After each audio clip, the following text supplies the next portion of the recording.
Welcome to the How to Be Awesome at Your Job podcast, the show where brilliant professionals share how to sharpen the universal skills required to flourish at work. Enjoy more career fun, wins, meaning, and money with your host, Pete Makaitis.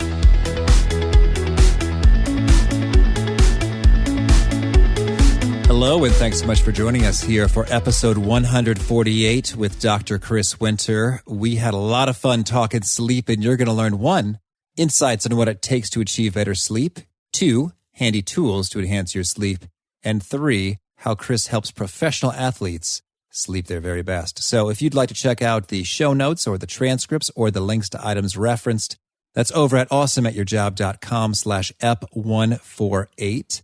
And while you're there at awesomeatyourjob.com, I encourage you to check out some of our great resources from the 10 Days to Winning at Work email course, all about saving time and slashing waste out of your work week, as well as the Gold Nugget email list. If you wish you could take notes, but you're driving and don't have a pen and paper handy to safely do so, we take the notes for you and send them right to your inbox. You can read them in under 2 minutes in the morning. So check those out at awesomeatyourjob.com. Here's Chris's story. Dr. W. Chris Winter has spent over half his life involved in the study of sleep and the treatment of sleep disorders. As a board-certified neurologist and double board-certified sleep specialist, Dr. Winter has a tremendous amount of scientific knowledge that he brings to his book, The Sleep Solution, and his state-of-the-art sleep clinic in Charlottesville, Virginia. He served many professional sports teams with their sleep concerns, including the San Francisco Giants, Pittsburgh Pirates, Washington Capitals, and New York Rangers. Here is Chris. Chris, thanks so much for joining us here on the How to Be Awesome at Your Job podcast. Thank you, Pete. I appreciate the invitation. Oh, well, I think we're going to have a lot of fun here. If the sheer density of jokes in your book, The Sleep Solution, is any indicator, this should be a riot of a conversation. That's good. Yeah. I think when a doctor writes and tries to be funny, there is a creeping suspicion that it's funny to you, but to nobody else. So that's good to hear. Oh, no, it was good. Well, if I could, there was one moment that I laughed out loud and my wife in another room said, "What's going on?" And it was the following. You're talking about vigilance. Wake up at night to a quiet, dark house and your quietly sleeping spouse. And as you roll over, vigilance is low and you go back to sleep, sometimes not even remembering you woke up. Wake up at night next to a grinning clown with tangled red hair and enormous shoes, and sleep is suddenly nowhere in your immediate future. What a terrifying image. It is. And interestingly, that response that people have, they can have it certainly with the clown. I think that's an appropriate response.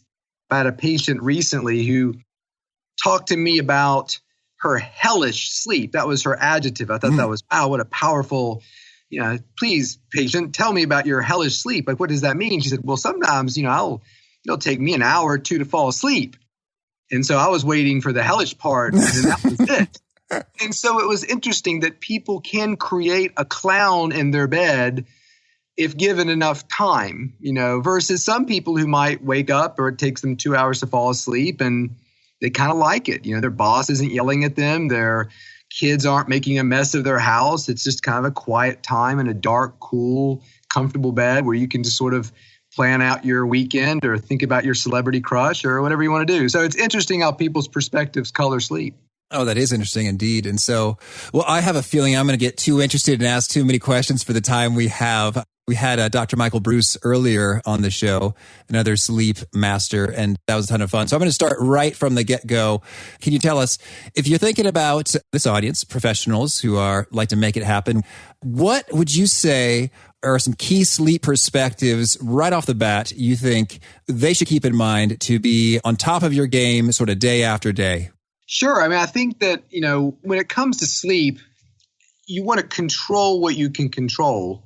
I work a lot in the field of sports, and I like the idea of a baseball player controlling his nutrition, controlling, how he takes care of his body, controlling what he does at practice. But what he does at the plate when he steps up to bat is really outside of his control. But if he's controlled all the variables he can control, he can kind of let go of any anxiety. He's done what he can do, and the rest is kind of up to fate. And I think that sleep is that way. So one of the things I talk to patients about or players about is, first and foremost, there's no such thing as not sleeping. So if you're listening to this podcast and you use phrases when you're in dinner parties, I'm somebody just doesn't sleep, or I'm a bad sleeper. I've never understood exactly what that means. It always conjures up images of airplane when people say I have a drinking problem and then they miss their mouth with their water and it goes all over the place. I'm a bad sleeper. What does that mean? That you miss the bed when you jump into it? So to me, I think that what you want to control is I'm going to make sure I'm in bed at a certain time. I'm going to make sure I've got enough time set aside to sleep, that I protect that time. But what happens once you get in bed is really kind of outside your control in some situations. So I think that people who are very successful share traits of being type A, detail-oriented. And I think if you take those traits with you into bed at night, it can be kind of an issue. When you go to bed, you want to kind of be Dave Matthews, flip-flops, hacky sack. Yeah, whatever happens, happens. No big deal. That's not necessarily a great trait for a person who's really successful. Oh, that is handy. Okay. So that's a big part of it, is just to, relax and let go and sort of do what you can do in advance. And so we'll dig into some of those details. So can you let us know in what ways sleep kind of often broken, or what are some mistakes folks are making prior to getting into the bedroom?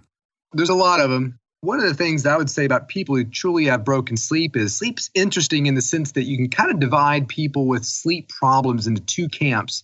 The first camp is the group that can't sleep. I put that in quotation marks. Mm-hmm. Struggle to fall asleep, struggle to stay asleep. If any little sound wakes them up, that's it. They're done for the night. And then there's the group that's excessively sleepy, can't make it through a church service, has trouble staying awake at stoplights. They go out to movies, they pick the movie and frustrate their partner because they're asleep before the opening credits are finished. So, to me, that group that's excessively sleepy, those are the people who really have broken sleep. And to me, they really kind of fall into two categories. They're either not setting aside enough time to sleep. So my guess is a lot of people who are listening to your podcast and working on being awesome at what they do, one of the ways they can sort of push towards that goal of being awesome is to work more, to work harder, stay up late, get more things done, wake up early, go to the gym at 3:00 in the morning to get your workout in. And so I think that, if we're not setting aside enough time to sleep, or through no fault of our own, we're working 2 jobs to pay a mortgage,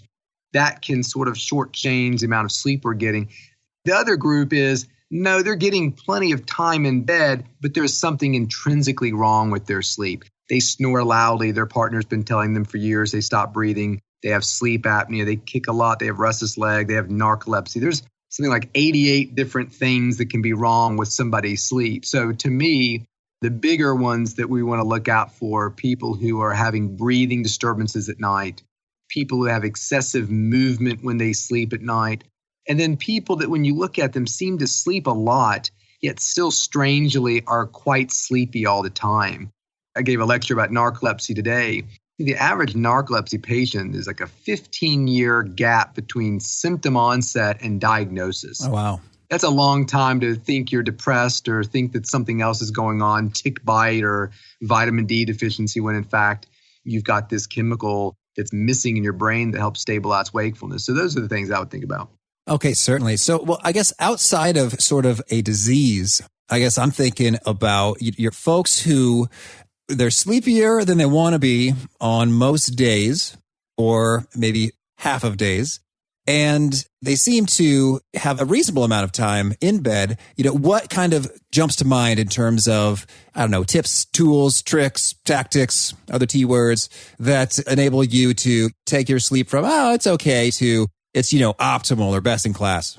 Sure. So, to me, now we're getting into sort of sleep hygiene tips, which I think that when you look at the media message about sleep, seems to be the entirety. Like everything is about your mattress, the darkness of your room, the temperature, when in fact, these things, as you sort of correctly put it, generally are things that are going to take your sleep from being good. Yeah, I sleep pretty well, to being really good. If you have terrible sleep or something dramatically wrong with your sleep, eating some walnuts and tart cherry juice before you go to bed at night, I'm doubtful is what's going to make the difference. But to me, if you're somebody who says, look, my sleep's okay, but I'd really like to take it to another level and I'm getting enough sleep, then it does become, is your room really dark? Can you sit down in your bed at lunchtime, turn off all the lights and close the blinds, put your hand in front of your face and not see it? That's the kind of darkness we're talking about when we're talking about bedroom. And people tell me, I've got a skylight I can't cover, or there's certain sources of light that I have no control over. And if that's the case, maybe an eye mask would work really well for you. It's something that takes a little while to get used to, but the ones that are out now are fairly cheap and can be very comfortable. So to me, thinking about our senses, eyesight, making things really dark, rooms need to be quiet. So, the TV that's sitting in your bed and you're watching one Game of Thrones episode after another, or right before you go to bed, or episodes of Walking Dead one after the other, not a great thing right before you go to bed because, zombies are scary as hell. So it's not a great thing to watch right before you go to bed. But just that light and sound in your face is not good. And when I give lectures about sleep, I always ask the question, how many people sleep with the TV on all night long? I would estimate it's like 15 to 20%. No kidding. Of athletes. So people say things like, I just like some noise in the background, and not a great thing to have. They did a great study where they put individuals in PET scanners, and when they fell asleep, they would play them words, either adjectives or verbs, and you could see the brain sorting the words even while the individual slept. So the idea that you learn Spanish in your sleep is not true, but the idea that your brain's not paying attention isn't true either. It is listening. So if you have to have your TV on before you go to bed at night, just set a timer. So once you've fallen asleep, your endless episodes of Friends, one after the other, finally turns off and the room is quiet and dark. If your room is noisy because of traffic noise or neighbors or a snoring spouse, I think using a noise machine can be very helpful. So, we've talked about sight, we've talked about sounds, smells, I think are really important. Lavender has been shown in a couple studies to actually improve sleep. Beyond that, I think lavender is really nice because if you're always spraying it on your bed at night when you're at home, if you're somebody who travels or spends time in hotel rooms, if you take a little container of your lavender with you, once you get to your hotel room, you can spray it on your pillow there. And so now your brain smells that lavender, and maybe the lavender helps you sleep a little bit better. But even if it doesn't, we tie, as a neurologist, I always tell people, we tie memory most closely to smell. So when you get in this room and it's dark and you close your eyes and smell this lavender, it kind of tricks your brain into thinking you're home. Even now, I'm 44 years old. I'll be in a mall and some woman will walk by wearing a perfume that's exactly the same as whatever some girl in college who dumped me. And immediately I feel sad, My wife will look at you like, why are you so melancholy all of a sudden? I'm like, I don't know. And it's probably because that, girl walked by. I'm thinking, it's Laura's perfume. She dumped me ruthlessly. First, curses to Laura, right? So smells, sounds, feel is important too. I sometimes will take a nap in my office at a designated time if I've been traveling a lot. I've got this blanket somebody gave me one time that it's completely fake, but it feels like fox fur or something like somebody. And so when I, stretch out and turn the lights off and get ready, I put this blanket over top of me. It's not so much because I'm cold, but I like the idea of when I feel animal fur on my body, it kind of tells me, okay, well, this is, again, another trigger that it's the sensory trigger that, okay, it's nap time. So again, darkness, smell the lavender, hear the silence, feel the animal fur, or there's some really cool bedding that you can get that there's a company called Deep Sport that makes this very unique bedding that, wicks away moisture. It's FDA approved to prevent acne of all crazy things, but it's got a really cool, and I don't mean like awesome, I mean cool as in temperature feel. So, and the cool thing is they make this little travel pack that looks like a sleeping bag made out of the same material. So when you travel to the hotel room, you can unfold this thing inside of your bed and climb inside of it. And now, with your lavender, you can create a dark lavender scented environment that feels, to the skin like your bed at home feels. So I think those are things that can really help people, if you plan those things out, really kind of elevate your sleep game. Well, that's really cool. Thank you. And now you just got me thinking. So if lavender, so you're saying you smell it before bedtime, or you want your brain to be having some exposure to it during the actual slumber time? Yeah. So what I do is I just keep a little bottle I have two bottles. One's next to my bed and I set it right there by my clock so I see it. So, as I'm pulling the covers back and getting ready to go to bed, I'll just take it and spray a little on my pillow. But then I keep another one in my travel bag, and it's 2 ounces so it doesn't get hung up in the security line. And so when I get to my Marriott hotel, I'll just walk in and spray that pillow. So I've got that consistent smell of lavender, whenever I sleep. Mm-hmm. Okay. So you are kind of smelling it as you're unconscious as well. And that is part of the benefit in the studies? Exactly. So they did two that I'm aware of. One was they had, 2 groups of individuals. in rooms to sleep. One room was infused with, I think, sweet almond oil as a control. The other room, lavender, and the lavender people slept better. And then they crossed them over. So the lavender people went to the other room and vice versa. They didn't really know what to expect. And in both groups, the lavender did better. They also did a study, I think at Johns Hopkins, where they actually used the lavender in an ICU setting and found that it helped with the patient sleep there too, because that's a very, very difficult place to get any kind of quality sleep. Intriguing. Okay, so now this gets me going in terms of saying if your brain is registering different kinds of words differently, well, then might another sleep hack be to have a recording of words like rejuvenation, slumber, refreshment? Well, there was a study where they had a group of individuals, as they were going to bed, repeat the mantra. I think it was like go deeper, or, just kind of over and over said deeper, deeper. And they were asking the individuals in the study to imagine themselves descending down. Like, I think the image they tried to get patients to use, you're actually like in a diving suit and you're in the water and you're going deeper and deeper underwater. And, as you kind of go deeper, the light penetrating the water becomes less and less. So they were trying to get people to say, go deeper and visualize descending deeper and deeper into the water. And they found that the individuals who did this exercise as they went to bed actually displayed more deep sleep, which is a sleep that kind of makes you feel better the next day. So I'll admit that when I have a situation, travel has gotten me to a place where I'm arriving at 2:00 in the morning. I've got to be up at 7 to go give a lecture. I always make it a habit that when I feel like I don't have quite enough time in bed to get the sleep that I need, I utilize that. And I've convinced myself it definitely works. I try to kind of visualize myself on what, you ever watch these kind of sci-fi shows where they go to Jupiter? They always put people in these kind of hibernation chambers, and then they kind of wake them up when you get to Jupiter. And I always kind of think of myself in a pod like that, sort of going deeper and deeper into space and kind of repeating that. And I always feel like it's making the most of the limited time I have in bed. Oh, that's so good. Thank you. And so, well, now let's cover off. It seems like blue light is often the enemy that is causing all kinds of troubles. And so, first of all, I want to cover, when you talk about blue light, we're talking about sort of devices and screens, iPads and computers and such. So can you give us a sense for, is that like a big win or a small win to get that under control and not be watching, Netflix on your laptop immediately before bed? I think it's a huge win. All right. I certainly am somebody who's not anti-technology, but the fact of the matter is there's a lot of stress with our phones. The light in our eyes is really negative. The little beeps and things. People tell me, well, I have it face down on my end table. Yeah, but every time you get paged, you get the little Star Trek, kind of notification or little flashing light. And to me, it's just kind of a vigilant thing. I talked to a professional football player one time at a training camp, and he said, I'm fearful I'm not going to make the team this year. And I said, why do you think that? He said, I know why. It's because of my phone. And I said, what do you mean by that? And he said, I'm clearly addicted to my phone. Because I don't really talk about it, but I get home and I will stick it in the back of a drawer just to get it out of my hands. And he said, an hour later, I'm sitting there on it and I don't really remember how it got back in my hands.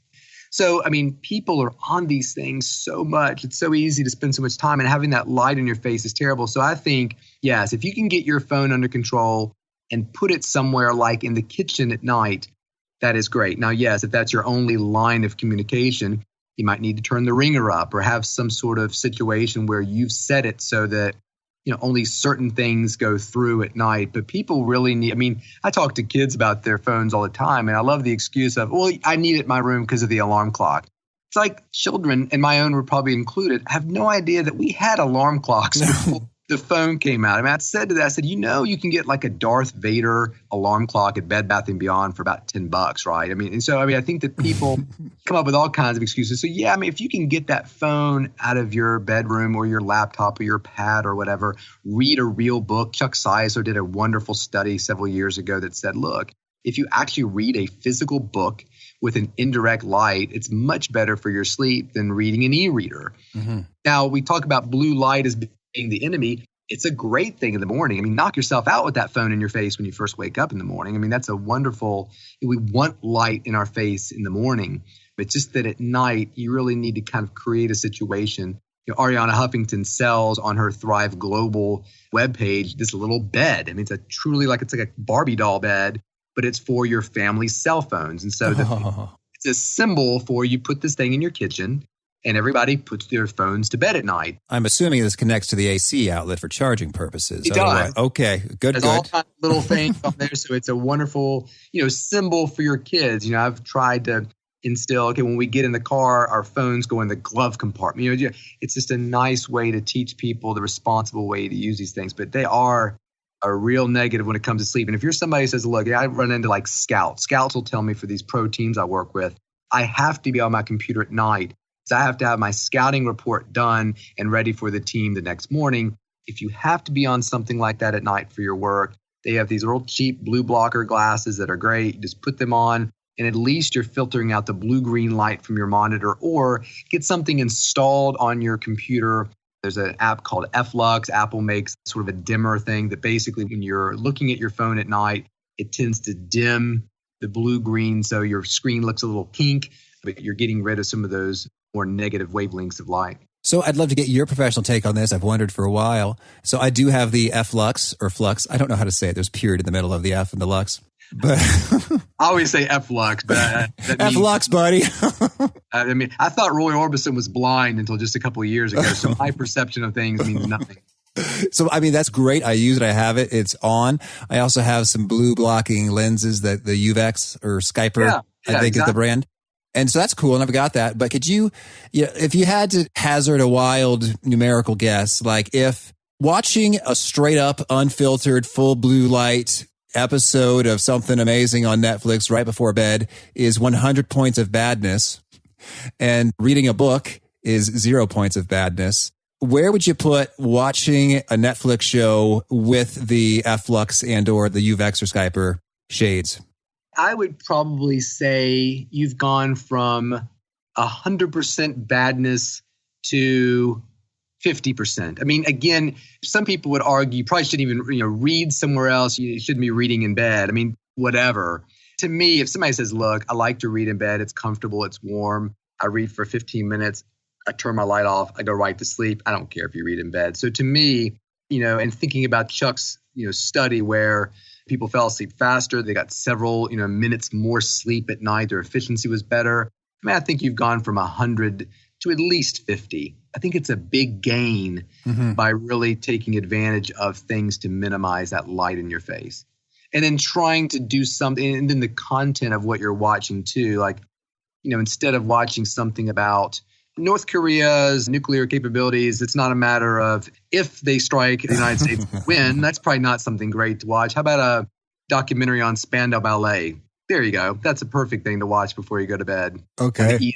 With some new romantic music as you fall asleep. Oh, that is good. Well, while we're talking music, thank you for mentioning that.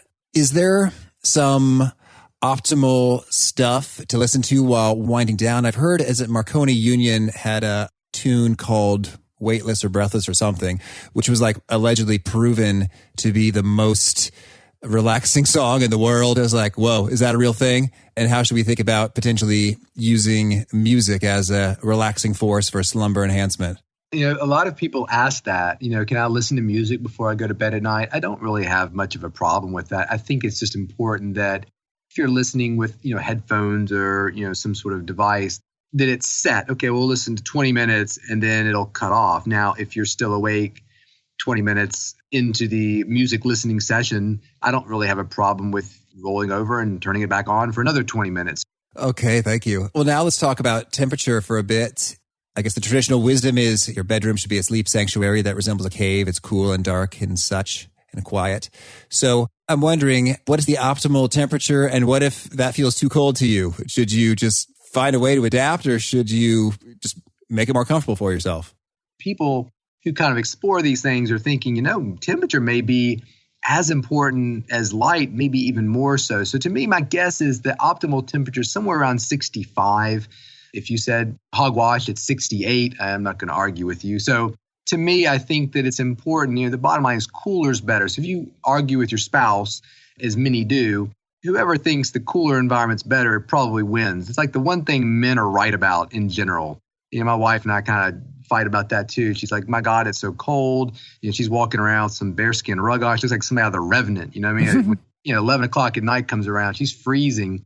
I'm cruising around in my boxers thinking I'm still really warm. So to me, and that has a lot to do with, are you a night owl or a morning person when your body temperature is dropping? So cool is better. And if you're somebody, like my wife who's cold at night, and then you really need to kind of pay attention to what's your bedding like. So to me, you want to go to bed wearing relatively little and then really modulate your temperature with your bedding. So if you're cold, then you should have blankets and duvets and quilts and things like that you can easily push off and pull on as the night goes on, because our temperatures change dramatically throughout the night, not only over the span of the night, but as we dream. When we dream, we're kind of like a snake sitting on a rock. We don't really regulate our body temperatures when we dream. So people will tell you they go to bed cold, but they wake up sweating. A lot of my athletes tell me horror stories that they wake up literally in pools of sweat, and they have to get up and take their shirt off and put a towel down in this little puddle and go back to bed. I mean, if this is what's happening in your bed at night, you really need to pay attention to either controlling the ambient temperature of your bedroom or finding something. There's this great device called a chili pad. Mm-hmm. By the way, I have no financial connections to these products, but this is a company that makes this little mattress topper that has these little tubes in it that pump water. And you can cool your bed down to 50 or heat it up to like 119 or something like that. And the great thing is you can buy one that's got 2 zones. So your partner, they can do whatever the hell they want to do over there in their neck of the woods. In your side of the bed, you can have it exactly the temperature you want. And the cold of that device is no joke. I mean, you can make your bed really cold to the point where it's kind of tough to get used to. But I like a very cold bed. I feel like I sleep much better. And my wife would even tell you that even though she doesn't, the nights where I don't use the chili pad, I'm much more restless and tend to move around more. So she's usually one that says, don't forget to turn that chili pad on because I want to get some sleep over here.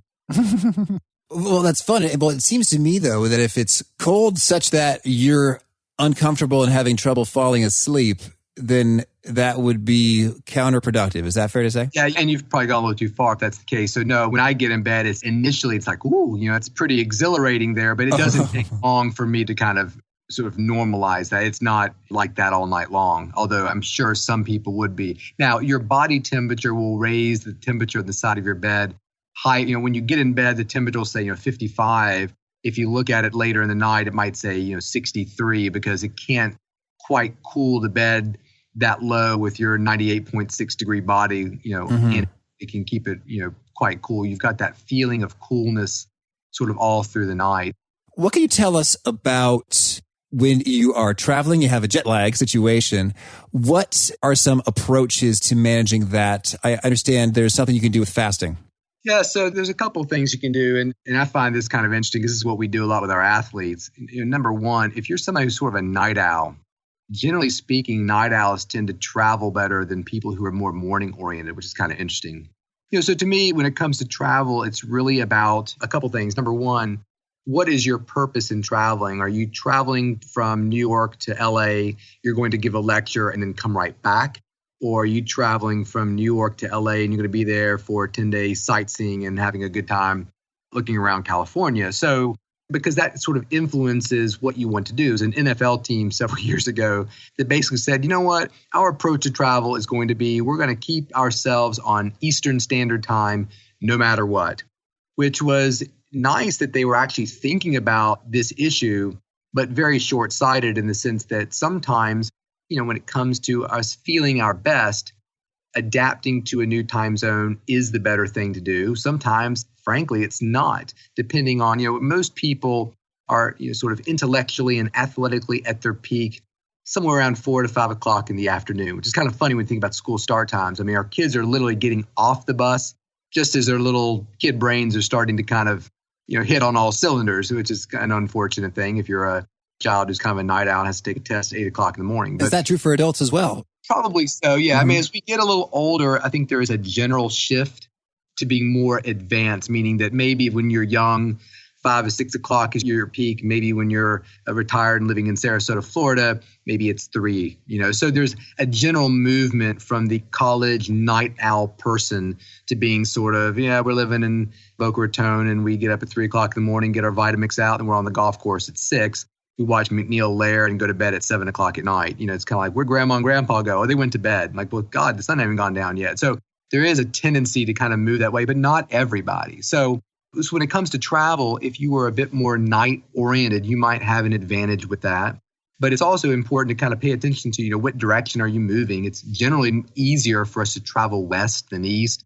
It's kind of, if you think about dinner time, it's a lot easier for somebody to delay their dinner an hour or two than it is for me to advance your dinner. If you're used to eating dinner at 6 and I told you, hey, let's go out and have some dinner at 3 o'clock, you're probably not particularly hungry. So it's a lot easier to stave off sleep or stave off hunger than to artificially create it. Like, okay, be hungry now. Well, I can't. I'm not hungry. So that's kind of how sleep is. When we travel west, we don't have to stay up a little bit later. It's not that big a deal. We're in Vegas. Vegas is exciting. When we come back east, it's 11 o'clock. It's time to go to bed.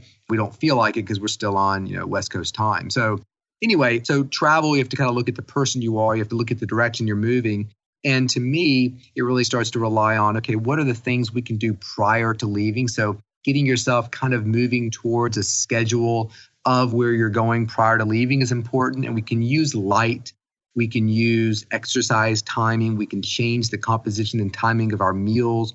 These are all great things we can use. So that all the light manipulations we were talking about, if the sun comes up at 3 o'clock in the morning where you're going, you might want to get on your laptop or on your computer at various times to kind of get your brain starting to understand that, hey, the sun's going to start coming up earlier where we're going. There are training facilities out there for athletes that have windows that look like windows, but they're not really windows to the outside. It's like frosted glass. And when you're in there shooting your free throws, you can see the sun going down outside. Well, it's really not going down. It's a simulated sunset to get the athletes inside ready to be on East Coast time, even though they're out west. So there's all kinds of interesting little light manipulations you can do. There's all kinds of websites, if you go on them. There's this really cool device called a retimer. It's made in Australia. It's these little goggles that make you look like Tron. Put them on, they shine a blue-green light back into your eyes. If you go on their website, you can actually enter in, okay, I'm going to New Zealand. I'm going to take the Lord of the Rings tour. I leave in 7 days. I'm really excited about it because I'm a huge Tolkien fan or whatever. And you can actually plug in your travel dates and it'll tell you, okay, well, we want you to use these goggles at these various times in the days leading up to your travel to help prepare you. So those are very important things you can do. We actually made little cards for NBA scouts because they go all over the world and have horrible travel situations that allow them to, when they arrived in a city, they could calculate how many hours east or west they moved. And then it would tell them, this is what you need to eat, protein heavy meals, carb heavy meals, when you need to eat it, when you should seek light, when you should avoid it, when you should exercise, when you shouldn't, to give them sort of a framework for how to better combat these types of things. The thing that you referred to in terms of fasting is Cliff Saper did some interesting research up at Harvard looking at what happens when you fast a rat. And so what happens is we have this circadian rhythm that kind of sits in our suprachiasmatic nucleus in our brain. And so if everything's working well, that's our timekeeper, kind of tells us what to do. Now, if all of a sudden we stop eating, your brain starts to panic a little bit and say, you know what? It's not a great idea for us to go to bed now since we haven't eaten in a while. So what your brain does is it turns over control of your circadian rhythm from your suprachiasmatic nucleus to the part of your brain called your paraventricular nucleus. What happens then is your brain says, okay, look, we need to eat. That is our top priority now. Once you arrive in your new time zone and you eat, then your brain sort of picks up the circadian rhythm again, but from that time. So we tell people, hey, look, if you can do it, try to, when you're flying from New York to Heathrow, try to get up in the morning, try not to eat, just drink a lot of water and not eat until your first meal in London. And it's amazing how, business travelers will tell you all the time, it really works. I mean, and the funny thing is a guy wrote about it many, many years before and called it I think it was called the jet lag diet. And he advocated fasting, but it wasn't until many years later that they actually figured out why it works. So how this other guy knew it would work is really baffling to me. It's interesting. But anyway, so if you can do it and try it, you could give it a shot and see what you thought. And then there's also medications that are available out there through your doctor, their prescription that can help with, shift work and jet lag that might be useful to you. Now, when you say medications, I'd like to get your quick take on melatonin and any sort of warnings about drugs, just a public safety message. Sure. Yeah. I mean, I think that drugs have their place. I mean, certainly if you're somebody out there listening to this who's been diagnosed with restless leg disorder, I think that certainly there's medications that can treat that and make you feel worlds better.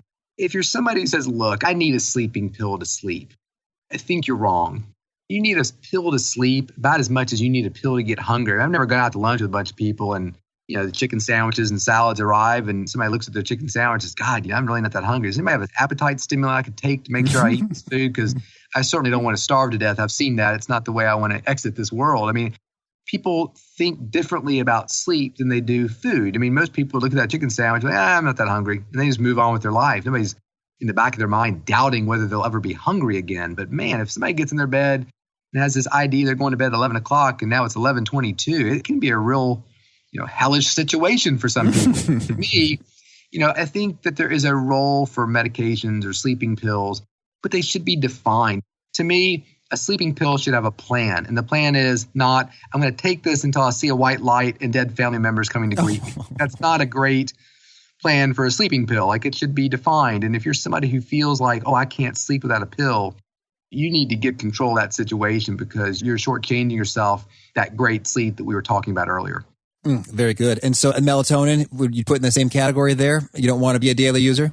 Yeah, I mean, melatonin has this kind of rap for it. You take it because it's natural. Your brain makes it anyway, and it's not FDA regulated. But, we make melatonin. If you want to take some melatonin, take it naturally in the sense that get up in the morning when your alarm goes off and seek the brightest light you can find. If you can't find anything bright if you're waking up when it's still dark outside or you live somewhere it's kind of dark and gray like in Seattle or London, then get a light box or get those retimer goggles. And every morning when you wake up, you sit next to that light box, check your email, lots and lots of light in your face in the morning. Then dinner time, go to Home Depot this weekend, get some dimmer switches, put them all through your house. So when your dinner's over, it should look like sort of a Barry White kind of romantic situation going on in your house. Like you're not tripping over stuff and falling down, but it's dark, dim and dark and moody. And that's why people, when they go camping, they have all these great ideas. We'll get the kids in the tent and we'll make some s'mores and I'm going to sit up and read my new book I got about David Bowie and all these grand plans when the power goes out or when I go camping. And the fact of the matter is, I start yawning. I'm like, I'm tired. I'm going to bed. I look at my watch. It's like 8:17. I mean, we respond very strongly to a diminishment of light. So if you really want to make the most of melatonin, help your body out. Lots of bright light when you first wake up. Dim lights in the evening after dinner. And when you get into bed, it is dark, dark, dark. I mean, pitch black. Melatonin is great for, shifting your circadian rhythm. But if you're somebody who's taking melatonin every night, everybody always takes melatonin right when they go to bed. So what's happening is you're getting in bed and you're getting this surge of melatonin when you take it. Well, our melatonin naturally surges when the sun goes down. 7 o'clock in the evening, sun goes down, we get a bump in melatonin. It's called a dim light melatonin onset. But what happens is when people take it themselves, they're getting this big surge at night. And after a while, your brain kind of thinks, this must be when the sun's going down. Well, 11 o'clock at night's not when the sun's going down. Sun went down at 7 o'clock, but now your brain thinks the sun's going down at 11. So it's preparing for sleep at 2, 3 o'clock in the morning. So a lot of people who take melatonin every night will say, well, I first started taking it, it really worked well, but it doesn't really seem to do much for me anymore. In fact, I'm kind of back to having trouble sleeping. Right. Because now you've convinced your brain that the sun is going down much later than it really is. So if you're going to take melatonin, kind of surprise yourself with it. Again, have a plan. My plan for melatonin is I take it when I travel. Or if you're a baseball pitcher, I take melatonin, in the first 2 nights when I'm in a new city, and then that's it. So your brain never has a chance to get used to it being there. Okay. Very good. Thank you. Well, so now I'm curious to hear. So you have these cards in which it says, hey, at this time, do that. At this time, do that. In the world of feeling energetic, non-fatigued, non-sleepy all day at work and afterwards, with the natural lulls that pop in during the course of a day. What are some of your top perspectives, I'd say even beyond sleep, in terms of if you want to be a zesty, energized, alert, rock star professional and then family man or woman afterwards, without being dragging and exhausted, what are some of the other key things that should be done? I mean, I think that we can learn a lot from looking at elite athletes. I think number one, you got to take care of your body. I mean, I tell patients that your exercise needs to be like brushing your teeth. I mean, you don't have to set the world on fire every day. And I think that's something people struggle with. They're like, I don't have time to do my 10-mile run today, so I'll just do it tomorrow. Well, but you just do 1 mile. Like get on the treadmill, run a mile and call it a day. I mean, everybody has their off days, but exercise has to be a part of your routine. I think exercise first thing in the morning in a light environment that happens at the same time every morning.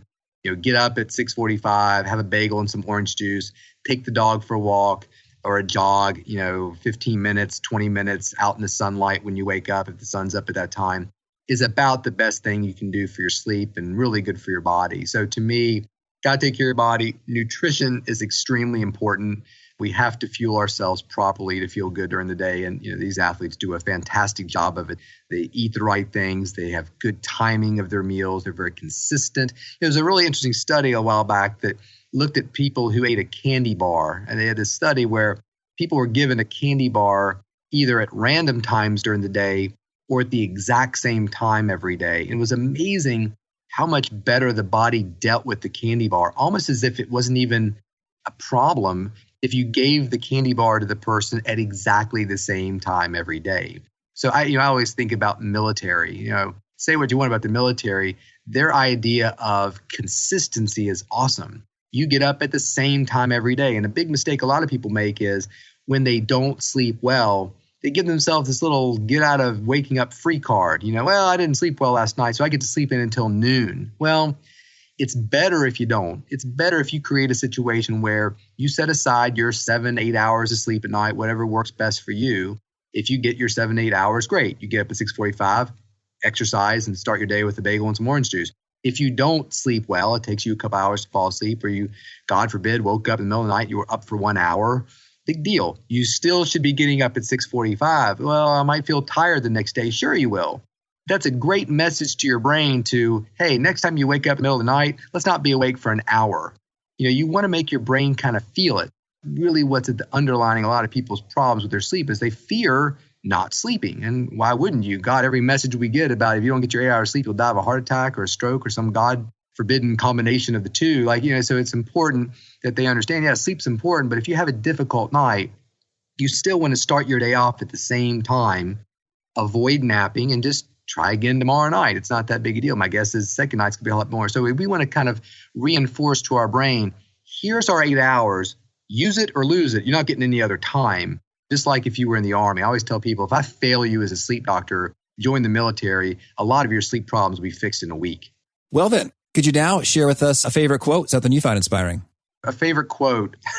I'll share this. I don't think I've ever shared this with anybody. We have some secret quotes in our sleep clinic that we always felt like if we ever made T-shirts in our sleep clinic, these would be the things we put on them. And the two that I like the best, number one is sleep always wins. And I think that's important because I think a lot of people think they have a lot more control over their sleep than they really do. Like the other one is you can't fall asleep hanging sheetrock. So what I mean by that is, a lot of carpenters will tell you things like, well, I'm fine as long as I'm busy. You shouldn't have to be busy to not fall asleep. So if you have trouble making it through a church service or a college class or your kid's soccer game without nodding off, that's probably something to pay attention to. Okay, good deal. And how about a favorite study or experiment or bit of research? Oh, God, there's so many good ones. One of the things I like is I think that in terms of setting the stage for sleep, neatness is important. And maybe I'm more sensitive to this because I got a 18-year-old daughter who, man, can she tear her room up. I mean, it's just unbelievable. Like, she's, oh, no, there's a system to it, So there's all these studies that talk about people who are sloppy are actually much more intelligent. So she must be a freaking genius if that's the case. But anyway, if you think about your bedroom, it should really be a neat, clean place. Keep your clutter somewhere else. Keep your laundry somewhere else. When you walk into that bedroom, it should be a real, nothing scattered. The bed is clean. I like showering before you get into your bed. I think that's an important thing. And they did a study where they looked at little rats, and the ones that slept in dirty cages did not sleep as well as the ones in clean cages. So I've always thought that's a nice little tidbit of something you can control, and I always kind of like that study. All right. Thank you. And how about a favorite book? A favorite book? I've got a lot of them. As a doctor, I always liked House of God by Samuel Shem. It was a book that I read when I was an undergraduate before I went into medical school. And then I read it at some point after I went through residency. It was like a completely different book. It was the book that St. Elsewhere, the TV show many years ago, where Denzel Washington, I think, got his start. in television it was based on. So I always liked that book. I also liked the book Into the Wild. I always thought that was a really interesting book.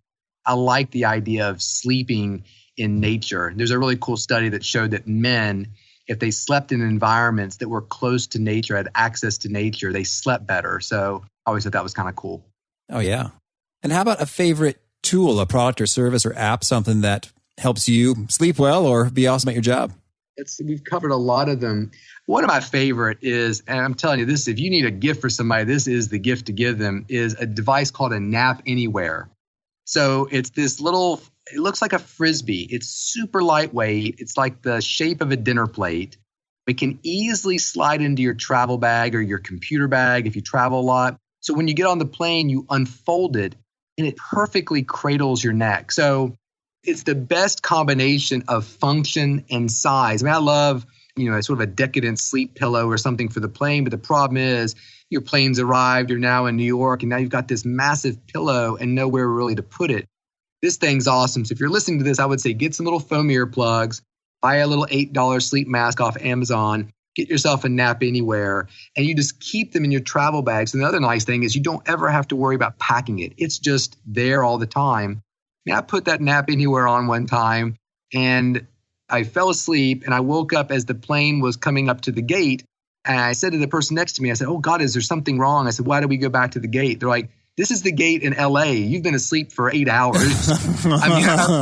I was completely out. And the guy who designed it is a physician. So he designed it to really pay attention to your cervical spine and supporting it properly so you don't arrive at your destination unable to move your left arm because of the way your neck kind of fell when you slept. So it's a slam dunk. And it's not that expensive. It's very durable. I'm still using the same one I bought many years ago. And it's awesome. Comes in a whole bunch of different colors. So that to me is the product you have to have. Okay, thank you. Yeah. And how about a favorite habit, a personal practice of yours that helps you flourish? A favorite habit. Here was a life-changing habit for me was sometimes, if I've been really traveling a lot, I would be sitting there talking to a patient at 11 o'clock in the morning and thinking, my God, I can barely keep my eyes open. I really, I'm going to take a nap at lunchtime today. I'm really excited about that. And finally you make it through your morning and, oh God, great. I tell my assistant, hey, please just hold my calls. I'm going to take my 30-minute nap. And I usually try to nap at the same time every day if I nap. And I rarely do nap, but if I nap, it's always between 1:30 and 2. Again, that scheduling aspect. So completely sleepy, can barely keep my eyes open during my patient, get in there, recline fully, dark, got my little fur blanket on, ready to go. And then I'm sitting there thinking, my God, I'm not falling asleep. What on earth is going on here? So to me, what really changed the way I approach sleep is I don't go to bed to sleep. I go to bed to rest. And there's awesome studies that show that resting, if you do it effectively, can be 70% of what sleep does in some testing domain. So to me, I don't nap, I rest. So, and by just that mental change of going in, okay, I'm going to have a 30-minute rest, it takes that performance anxiety out of the mix. So if you have kids, don't call it nap time, call it rest time. I need you all to go to your bedrooms. Mommy or daddy need some time to themselves. I need you all to have a rest. And that doesn't imply sleep. You just rest. Now, a lot of times you'll sleep. And that's what I find is when I stop trying to sleep, I sleep almost immediately. In fact, I've had this idea for an article where I'm going to get in bed. I'm going to rest for the next 6 to 7 hours. And so the whole night I'm going to be relaxed. I'll think about how many state capitals I can think of. I'll try to name as many Major League Baseball teams. I'll plan out a dream vacation. I'm obsessed with Giada. So I'll just think about, she's my celebrity crush. And Giada and I are going to be somewhere in Italy having great Italian meals. Of course, my wife's invited too. If she wants to come, it's great. So I have all these ideas of things I'll think about at night, go through 6 or 7 hours, and then see how I really feel the next day having just rested at night. I can't do it. I've tried it so many times, and I feel like I'm making it 15 minutes. The next thing I know, my alarm clock's going off. And if you have trouble resting, another really cool device is a thing called Muse, M-U-S-E. It's a little device you put on your forehead. It measures your brain activity, and it converts it into the sound of the ocean. So during the day, you have lunch and you're sitting there in your office, put this thing on your head, get it all hooked up, and you practice relaxing your brain by listening to the sound of the ocean. If you're successful, the ocean gets quieter and quieter. If you're not successful and you're thinking about your mother-in-law all of a sudden, then the ocean gets real stormy and violent. So it helps you practice and track your ability to calm your brain. It's an awesome app, and it really helps to underscore the idea that people who say, I can't shut my mind off, that is not a trait like eye color. It's a skill like riding your bike that you can get better at. Well, thank you so much. And when you say resting, is there any sort of key other than you're lying down, your eyes are closed, you're not moving?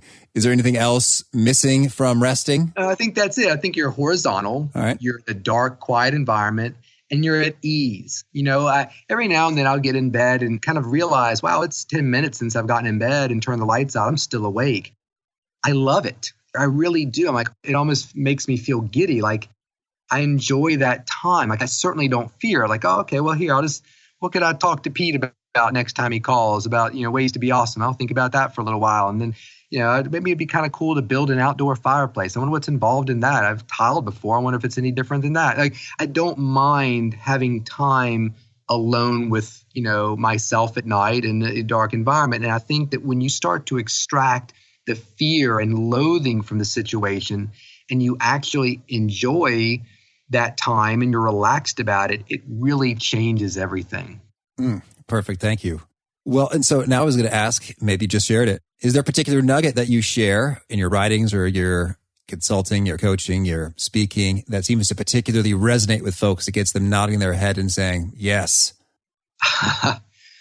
That's a good question. I mean, I think that the people who struggle the most sometimes with their sleep are the people who are really trying to sleep. And I think that one thing that kind of resonates with people too is it's very easy when people feel poorly during the day to immediately wake up and point a finger at their sleep and think, God, if I could just sleep a little bit better, I would feel awesome. And that might be the case, but there are a lot of things that can make people feel poorly that have nothing to do with their sleep. So that's one of the things I always talk about with sleepiness and fatigue. We don't use words precisely like sleepy, tired, fatigued, exhausted, pooped. We just say them. And some people who say I'm, tired mean I'm having trouble staying awake because I am so driven to sleep, either because I was up late last night or my sleep's terrible. Other people might say I'm really tired because I just ran a 10K race and I don't have a lot of energy in my body anymore. I think one thing that really resonates with people is when you're struggling because you don't feel optimally at this point in your life, really differentiate when you go see your healthcare professional. Are you feeling sleepy? Like driven to sleep? I am struggling to stay awake during work meetings. I'm struggling. I fell asleep at a stoplight and a guy behind me honked and woke me up. Like, is that what you're describing? Or are you saying, look, I just have no internal energy or motivation to do things? Or I walk up a flight of stairs and I feel like my body has lost all of its energy, like I've got the flu. That to me is fatigue, not sleepiness. And you can have both.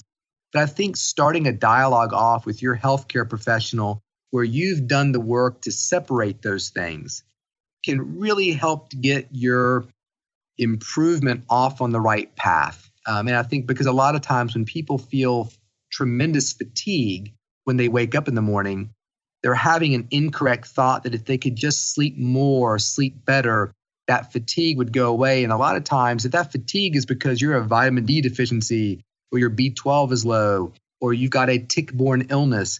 You're going to drive yourself crazy and spend a lot of money on sleep studies and things of that nature in an individual who is not particularly sleepy. They are fatigued. So doing that work for your primary care physician can pay huge dividends. Great. Thank you.